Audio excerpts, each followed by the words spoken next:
আমরা দিনে ঠিক কতবার স্মার্টফোন হাতে নেই তার হিসেব কি কখনো করেছি? সকালবেলা ঘুম ভাঙতেই প্রথম হাত বাড়িয়ে দিয়ে ফোন ধরা, বাসে ট্রেনে বসে স্ক্রল করা, কাজের ফাঁকে নোটিফিকেশন চেক, এমনকি ঘুমোতে যাওয়ার আগে শেষবারের মতো সোশ্যাল মিডিয়া ঘাঁটা। এই চক্রে প্রতিদিনই আমরা ঘুরপাক খাচ্ছি। এটি কি কেবল অভ্যাস, নাকি অন্য কিছু, নাকি এর পেছনে রয়েছে আরও ভয়ঙ্কর কোনো বাস্তবতা? বিশেষজ্ঞরা বলছেন, এ অভ্যাসের পেছনে কাজ করছে একটি সূক্ষ্ম শক্তিশালী ব্যবস্থা, অর্থাৎ মনোযোগ অর্থনীতি। এটি এমন একটি ব্যবসায়িক কাঠামো যেখানে মানুষের মনোযোগই সবচেয়ে মূল্যবান সম্পদে পরিণত হয়েছে। অর্থাৎ আপনার দৃষ্টি যতক্ষণ একটি নির্দিষ্ট স্ক্রিনে আটকে থাকে ততক্ষণই প্রযুক্তি কোম্পানির লাভ বাড়বে, কেননা এই মনোযোগই বিজ্ঞাপনদাতাদের কাছে বিক্রি হয়। টেক দুনিয়ার বড় বড় কোম্পানি যেমন গুগল, মেটা, টিকটক, ইউটিউব সবই এই মনোযোগ অর্থনীতির খেলোয়াড়। তাদের মূল লক্ষ্য ব্যবহারকারী যেন যতটা সম্ভব বেশি সময় তাদের প্ল্যাটফর্মে থাকেন।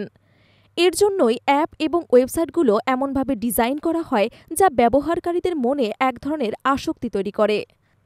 বিষয়টি বুঝতে হলে জানতে হবে এসব প্ল্যাটফর্ম কিভাবে ব্যবহারকারীর মনোযোগ ধরে রাখে। যখনই কোনো ব্যবহারকারী একটি নতুন নোটিফিকেশন পান, কেউ তার পোস্টে লাইক বা কমেন্ট করেন, তখন মস্তিষ্কে ডোপামিন নামক একটি আনন্দজনক হরমোন নিঃসৃত হয়। এতে সৃষ্টি হয় এক ধরনের ভয়ঙ্কর তৃপ্তি।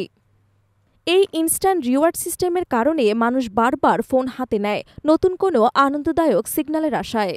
অ্যালগরিদমের সাহায্যে প্রতিটি ব্যবহারকারীর অভ্যেস, আগ্রহ এবং আচরণ পর্যবেক্ষণ করে কন্টেন্ট সাজানো হয়। ফলে আপনি যা পছন্দ করেন তাই বারবার আপনার ফিডে উঠে আসে। এর ফলে আপনি আরও বেশি সময় ব্যয় করেন, আর কোম্পানিগুলোর লাভ বাড়তে থাকে।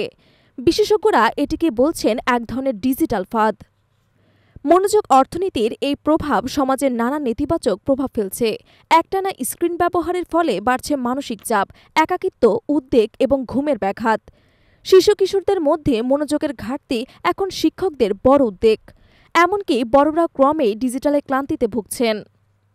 এই পরিস্থিতি থেকে মুক্তি পেতে প্রয়োজন ডিজিটাল নিয়ন্ত্রণ। প্রযুক্তির ব্যবহার পুরোপুরি বন্ধ করা সম্ভব নয়, তবে সচেতন ব্যবহার জরুরি।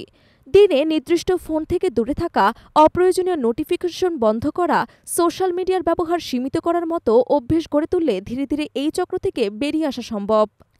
শেষ কথা, আমাদের মনোযোগই এখন ডিজিটাল দুনিয়ার সবচেয়ে দামি পণ্য।